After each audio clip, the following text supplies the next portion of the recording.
नारद जी ने कहा, बाले यदि तुमने पूछा है तो प्रेम से सुनो। कल्याणी, मैं तुम्हें सब बतलाऊंगा और तुम्हारा दुख दूर हो जाएगा। जिस दिन भगवान श्री कृष्ण भूलोक को छोड़कर अपने परम धाम को पधारे, उसी दिन से यहाँ संपूर्ण साधनों में बाधा डालने वाला कलयुग आ गया।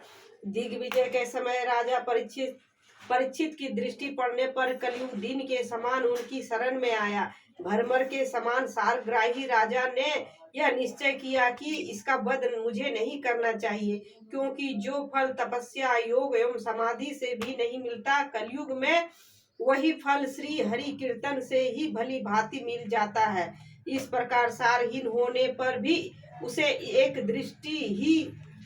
ही दृष्टि से सार युक्त देखकर उन्होंने कलयुग में उत्पन्न होने वाले जीवों के सुख के लिए ही इसे रहने दिया। इस समय लोगों के कुकर्म में प्रवृत्त होने के कारण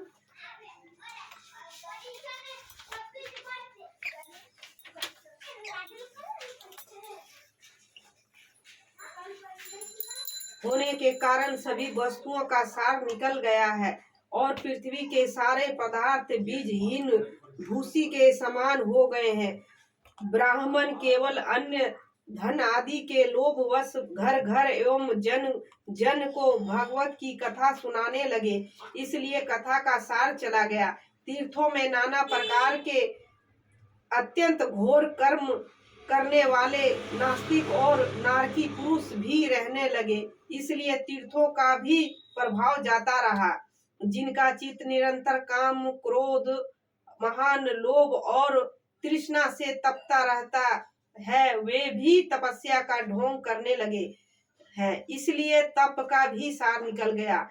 मन पर काबू न होने के कारण तथा लोभ, दंभ और पाखंड का आश्रय लेने के कारण एवं शास्त्र का अभ्यास न करने से ध्यान योग का भी फल मिट गया। पंडितों की यह दशा है कि वे अपनी स्त्रियों के साथ भैंसों की तरह रमन करते हैं, उनमें संतान पैदा करने की ही कुशलता पाई जाती है। मुक्ति साधन में वे सर्वथा अकुशल है। संप्रदाय अनुसार प्राप्त होने वाली वैष्णवता भी कहीं देखने में नहीं आती। इस प्रकार जगह जगह सभी वस्तुओं का सार लुप्त होता गया है। यह तो इस कलयुग का स्वभाव ही है, इसमें किसी का दोष नहीं है। इसी से पुंडरीकाक्ष भगवान बहुत समीप रहते हुए भी यह सब सह रहे हैं। सूत जी कहते हैं, शौनक जी, इस प्रकार देवऋषि नारद के वचन सुनकर भक्ति को बड़ा आश्चर्य हुआ। फिर उसने जो कुछ कहा उसे सुनिए।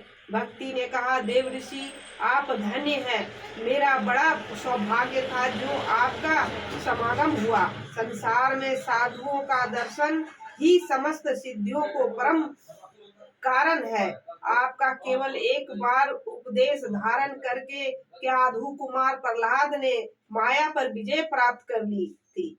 ध्रुव ने भी आपकी कृपा से ध्रुव पद प्राप्त किया था। आप सर्व मंगल और साक्षात श्री ब्रह्मा जी के पुत्र हैं। मैं आपको नमस्कार करती हूँ।